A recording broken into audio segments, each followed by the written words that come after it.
agradece recibirlos y darles la bienvenida en nuestra fiesta de segundo aniversario del taller de Ciencia Ficción Hiperespacio, coordinado por Fernando Galaviz. En esta ocasión tenemos la presencia de varias personalidades que nos estarán acompañando a través de la velada. Como pueden ver, tiene el señor Alfonso Teja Cunningham, quien comenzará con su presentación referente a las tempranas producciones del cine en ciencia ficción no muy conocidas por el público y la incursión de la ciencia ficción en la radio, con un énfasis en la radio de Monterrey, de Estados Unidos y de Rusia.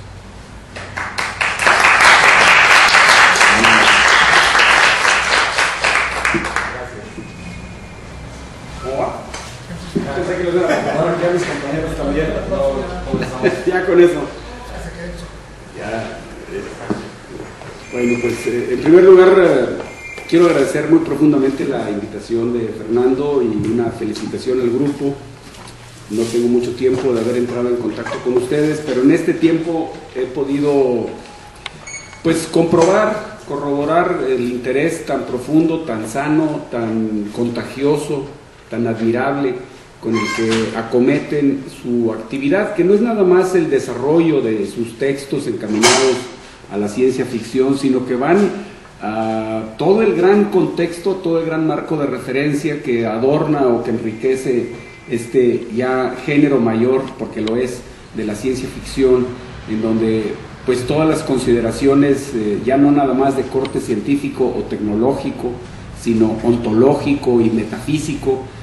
se convierten en elementos verdaderamente atractivos y que han dejado ya muy atrás aquellas primeras aventuras intergalácticas o interplanetarias o de invasiones interplanetarias, en donde la aventura pues era poco más que una extrapolación de las mismas viejas historias de los buenos contra los malos, para entrar en otros terrenos que nos resultan cada vez, por un lado, menos sorprendentes, porque nos refieren una realidad que por sí misma se confunde cada vez más con la fantasía,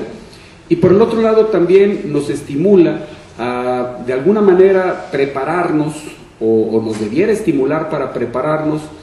al enfrentamiento de lo que serán estos cambios que han de culminar con la humanidad del futuro. Un futuro que ya está escribiéndose y cada vez más aceleradamente desde este tiempo. El agradecimiento, la oportunidad de estar aquí, nace de una conversación sostenida en el Gargantúas hace algunos meses, en este antro cultural, en donde le platicaba a Fernando que hace más de 50 años, aquí este servidor de ustedes, siendo obviamente un niño de 10 años,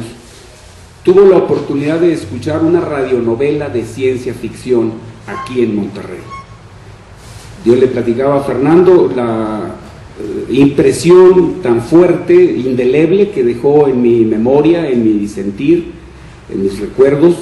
esa novela que se llamaba Luis Dragón. La recuerdo profundamente porque en mi casa pues siempre hubo mucha música, siempre hubo muchos libros, siempre hubo una buena tornamesa, un buen tocadiscos,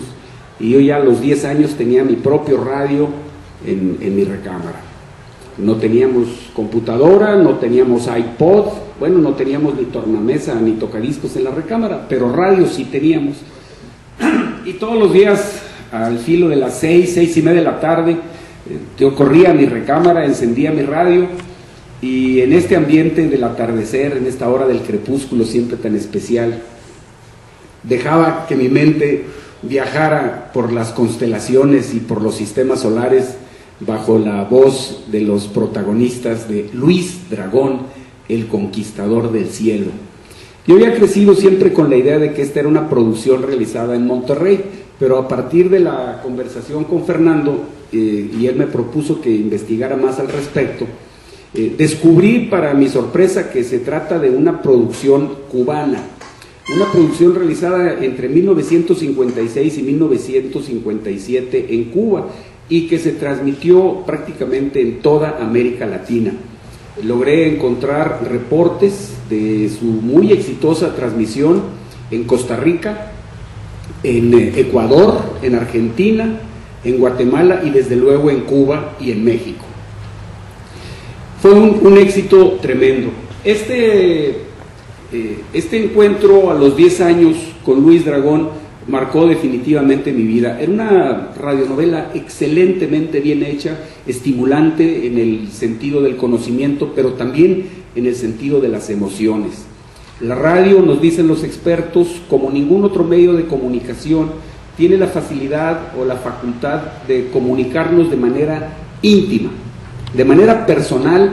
íntima. Si nosotros observamos lo que nos pasa cuando vemos un buen programa de televisión o cuando acudimos a la sala de cine para disfrutar de una buena película y lo comparamos con la sensación que nos provoca nuestro programa favorito de radio,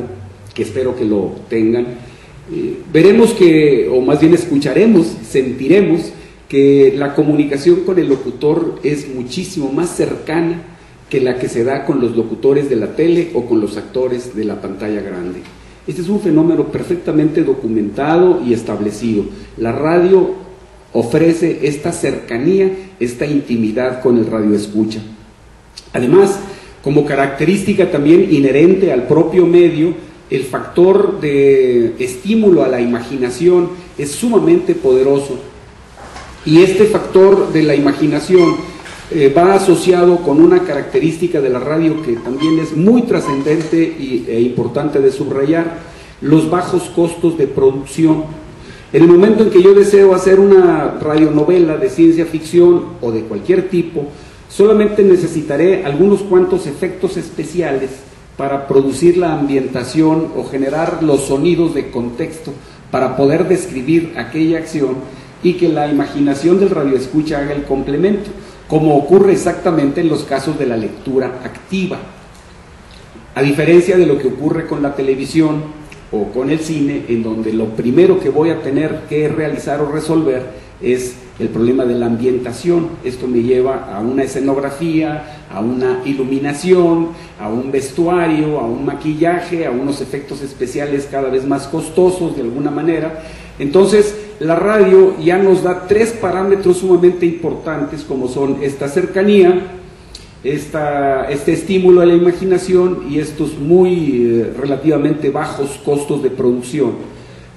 que nos dan en su conjunto una plataforma para poder asegurar que es un medio idóneo para este género literario como es la ciencia ficción. Durante mucho tiempo, aquí hay gente muy calificada, sabrán mejor que yo que a la ciencia ficción pues se le consideraba un subgénero,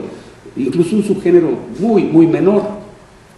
En la actualidad pues ya la categoría de las obras, de las plumas y la repercusión en el mercado, tanto del libro como de las películas y demás, los cómics, pues se han convertido en una industria gigantesca que han hecho que todos los autores o la mayoría de los autores lleguen a ser verdaderos bestsellers y de alguna manera consoliden la importancia o trascendencia del género de ciencia ficción. Así que en esta primera época de mi vida yo puedo asociarla a aquella experiencia de Luis Dragón y cómo posteriormente ya la llegada a mis manos de Julio Verne o de H.G. Wells, pues nada más fueron, bueno, nada más, pero nada menos también, fueron la continuación de algo que empezó a través de un contacto con la radio. Eso me llama muchísimo la atención en mi caso personal. No me voy a alargar en consideraciones de tipo biográfico o autobiográfico porque no tiene mucho sentido. Lo que sí les puedo comentar es que para cuando empiezo a trabajar en el periodismo como reportero de espectáculos, ya habíamos descubierto una gran beta en el cine de ciencia ficción, particularmente con aquella época dorada de las películas tipo B, las producciones atribuidas a George Pal o a Jack Arnold.